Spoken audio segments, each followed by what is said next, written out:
Hey everyone, this is Mrs. Cato, and today we're going to talk about guitar. There are a ton of different YouTube videos on guitar, and I thought it would be really cool for me to make one because there are so many different ways to learn guitar, and I feel that the way that I've taught it is really accessible, and it's really helpful for people who are just starting. So we're going to start with looking at the guitar itself, the different parts of it. It's important to know the names of these things because when you're learning, a lot of times people will talk about them and then you'll know what they mean. So this is the body of the guitar right here. This is the neck of the guitar, the neck. These are your tuning pegs here, and you're going to use these and when you're a little bit more advanced to tune all 6 strings on your guitar.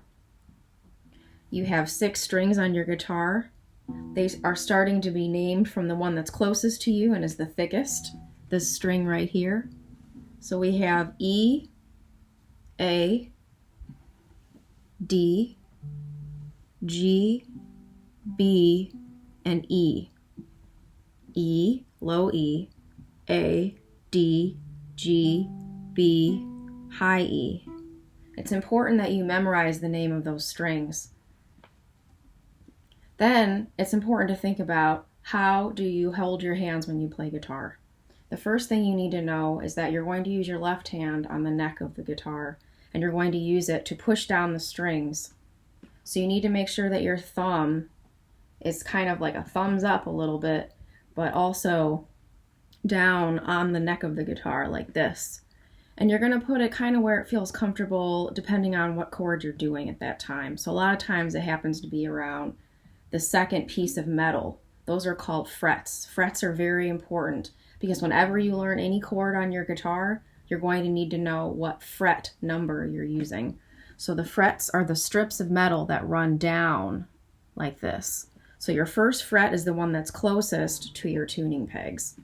1, 2, 3.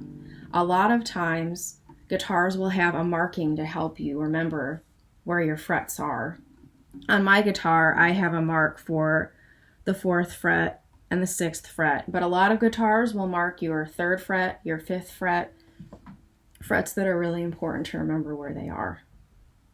There are 2 types of guitars. There's the acoustic guitar like this, and then there's the electric guitar that you'll hear a lot in rock music that uses an amp. So today we're going to be thinking about acoustic guitar. The next thing it's important to know is how exactly do you use your right hand? Well, your right hand is used to strum. Now, if you're left-handed, you can restring your guitar and turn it around so that your right hand does the fretting and your left hand does the strumming. A lot of people think that's a good idea if you're left-handed because you have more power in that left hand. So it's up to you if you're left-handed, if that's what you prefer, but it's a lot of work to restring a guitar. So you can get sometimes a left-handed guitar already strung for you. Otherwise, that's a whole different lesson in itself. So we're going to think about how do we use the strumming hand. Well, when you play guitar, it's a good idea to have a pick. And when you hold that pick, you're going to put your thumb across the top of it like this, and then your first finger pointed down. When you strum, you want to think using the tip of your pick, and you want to think a nice downward motion. That downward motion is going to start kind of near that first string, and it's going to go all the way down and out. You can see that my hand is actually going out of the frame here. It's good to practice just on open strings, just like that. Try to make sure you get all of the strings. A lot of time people miss the bottom ones, which are actually your highest strings, the strings farthest away from you. So once you've figured out where to put your left hand, you know the names of your strings, and you know about your strumming, you're ready to start learning some chords. Chords are an awesome place to start on guitar because they're easy to learn and you can get started right away. You can sing and accompany yourself if you want, or you can just make up cool songs based on them that don't have any words at all. So I always start with the E minor chord. It's really easy because it only uses 2 fingers. So what you're going to do is you're going to take your middle finger and you're going to put it on the A string near the 2nd fret, just like this.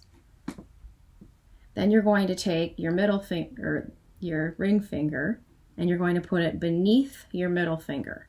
So that's going to be on your D string. Now you see those fingers are a little bit crowded together.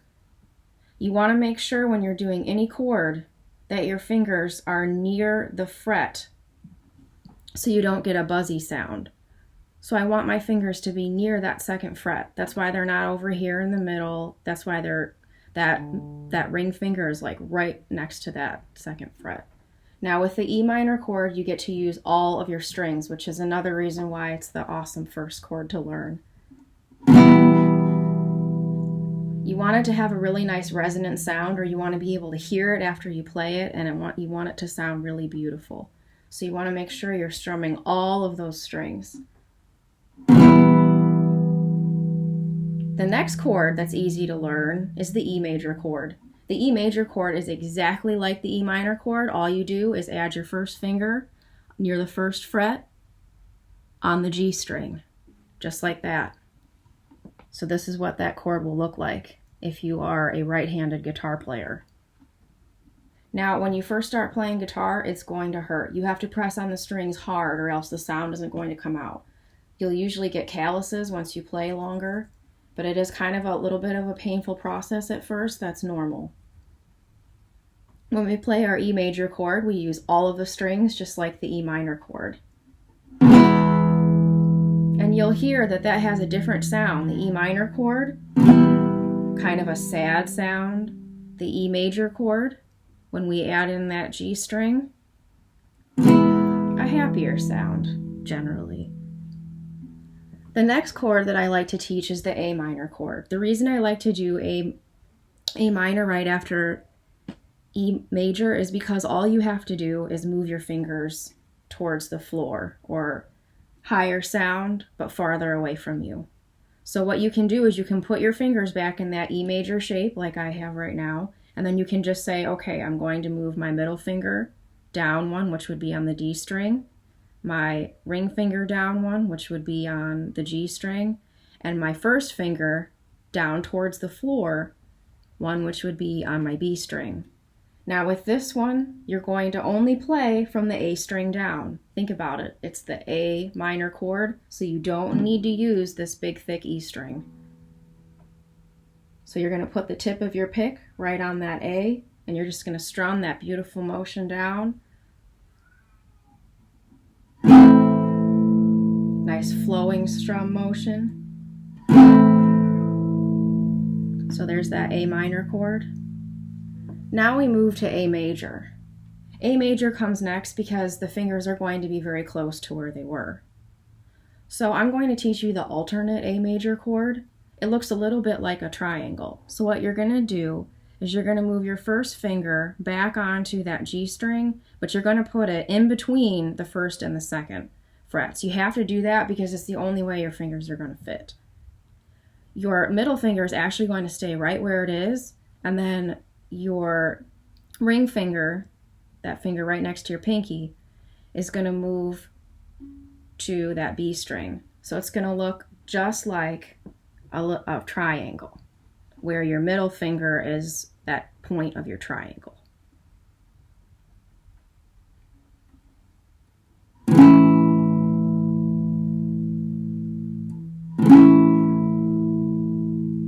For reference too, we've got your thumb, we've got your index finger, your middle finger, and your ring finger there. Pinky's not doing anything, it's just kind of curled up out of the way.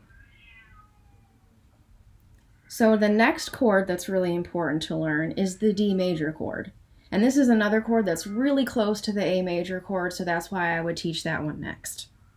So what you're going to do is you're going to slide your first finger so that it's near that second fret. You're going to take your middle finger and you're going to put it so that it's on that high E string near the second fret. Then you're going to take your ring finger and you're going to put it near that third fret.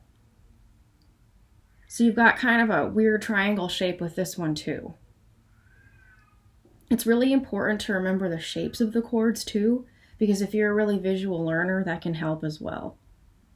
So again, we've got our A major chord, and then we're moving to our D major chord by putting your fingers in that A major chord position, slide that first finger, that index finger, middle finger goes down, third finger goes to the 3rd fret, or that ring finger goes to the 3rd fret. And then for this one, we actually use the D string to start, just like we use the A string to start with the A chord, we use the D string to start with the D chord. So we're just going to use that tip of the pick right on that D string. And there you go. There's that D major chord. Now these last 2 chords I'm going to teach you today are tricky. A lot of times they're what guitar will have teach you first, but I really think you need to start with that E minor chord and the sequence that I've showed you, because it's a lot simpler and easier. These chords are really, really stretched out. This G major chord that I'm about to show you, you take your first finger, that index finger, and you're going to put it right near the 2nd fret of your A string. Then you're going to take your middle finger and you're going to put it near the 3rd fret on your low E string. Now this is the really tricky part. You got to take your 3rd finger, that ring finger, and you got to put it all the way on that high E string. So you've got a really stretched out shape here. I have small hands, so I have actually a little bit smaller of an acoustic guitar, but if you have a full-sized acoustic guitar, this is a very tricky chord to start off with. So I'd really make sure that you know that E minor, E major, A minor, A major, and D, and have practiced those, and feel really confident before you learn this chord. With this G chord, you're going to strum all of the strings. You got to make sure that your fingers stay put, even though they're really stretched out. And there's that G major chord. Again, this is what it looks like up close. My fingers have to be really close to my frets so I don't get that buzzy sound, but it's hard because they're really stretched out. Now we go to the C major chord. This is a tricky chord because it skips a string. My first finger is going to go down so that it is on the 1st fret of the B string. I'm going to skip over my G string. I'm not using it. It's going to be open. My 2nd finger is going to go near the 2nd fret of my D string. My ring finger is going to go near the 3rd fret of my A string. So again, I'm using my B string, my D string, and my A string. That's why this is a tricky chord. It's spread out and it skips a string. With the C chord, you're going to want to make sure that you're going from the A string down. It's a little bit hard to get a good sound with this one because if you have small hands like mine, your ring finger kind of wants to mute or make sure that that top string isn't heard. So you have to make sure that your fingers are kind of curved and they're pushing down hard on those strings.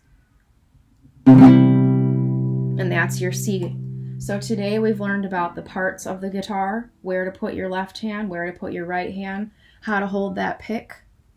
And we've learned about the E minor chord, the E major chord, the A minor chord, the A major chord, the D major chord, the G major chord, and the C major chord. So that should be a lot of great material to get you started. And later I will post about some fun songs you can learn that have all of these chords. So have a great day.